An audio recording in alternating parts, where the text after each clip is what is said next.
truth of it, Rebecca. This is no silly season, Rebecca. My root is bewildered, Rebecca. She cannot eat. Perhaps she has not hungered yet. Mr. Paris, I hope you have not decided to go in search of blue spirits. I have heard promise of that outside. There's a wide opinion running in the parish that the devil may be among us, and I was satisfied when they are wrong. And let you come out and call them wrong. Are you our minister or Mr. Hale? Did you consult the warnings of the church before you called this ministry of devils? He is not coming to look for devils. Then what's he coming for? There be children dying in this village, mister. I see none dying. Mr. Paris, it might be best to send Reverend Hale back as soon as he comes. This will set us all to arguing again in the society, and we thought to have peace this year.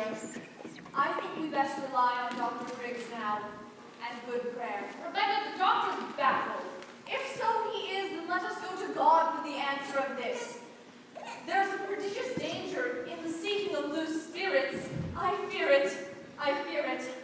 Let us rather blame ourselves and... How can we blame ourselves? I'm one of 9 sons, but the people have people just province.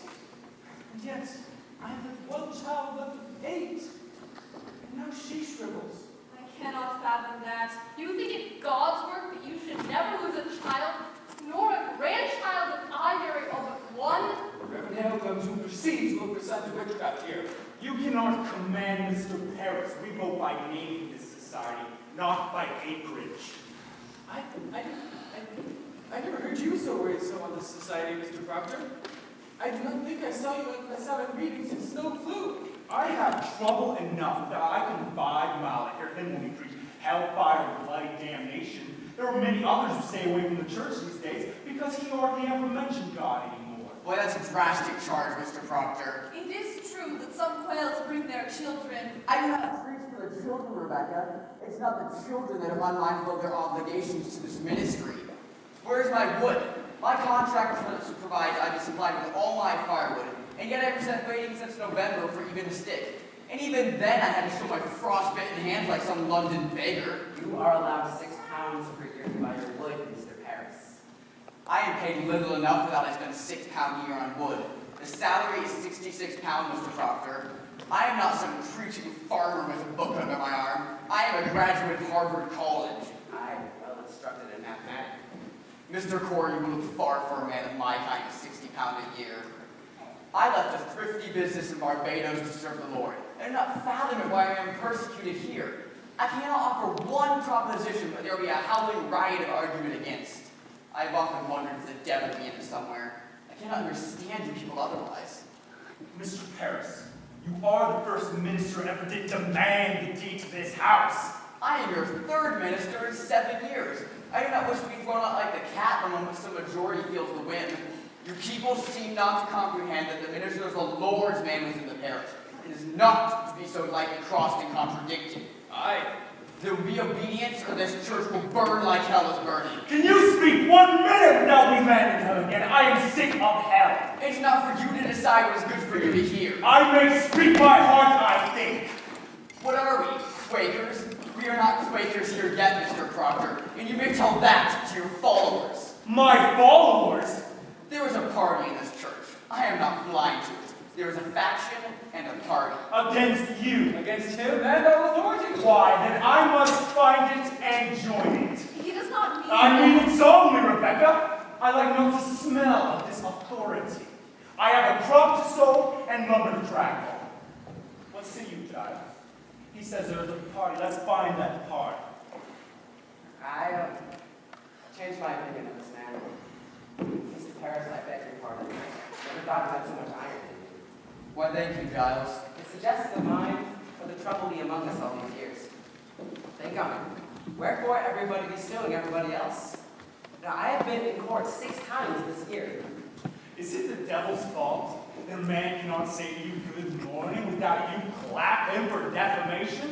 You're old, Giles, and you're not hearing as well as you did. John Proctor, I have only last month collected 4 pound damages for you publicly saying I burned the roof of your house, and... I never said no such thing, but I paid you for it, so I hope I can call you dead without charge. Will you come, Giles?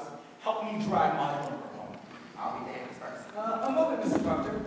What lumber stand you dragging home, if I may ask you? My home, from out my forest by the riverside. Why, we were surely gone a mile this year. What is this? That tract is in my bounds. It's in my bounds. In Mr. Proctor. your bounds? I bought that tract from Goody Nurse's husband 5 months ago. He had no right to sell it.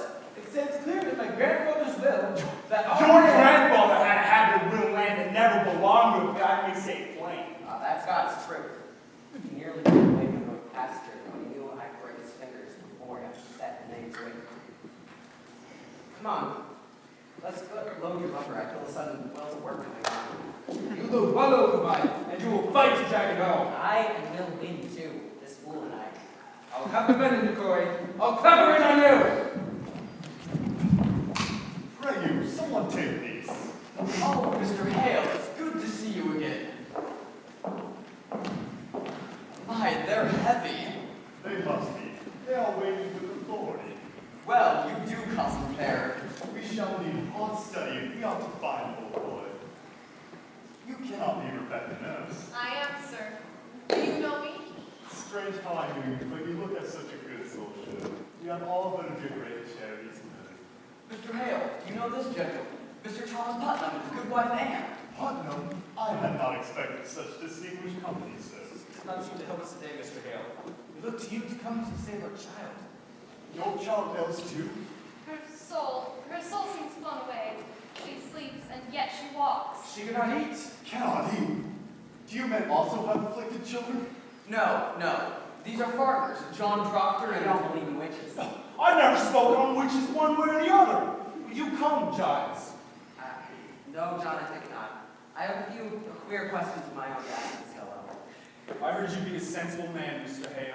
I hope you'll leave something. Will you look at my daughter, sir?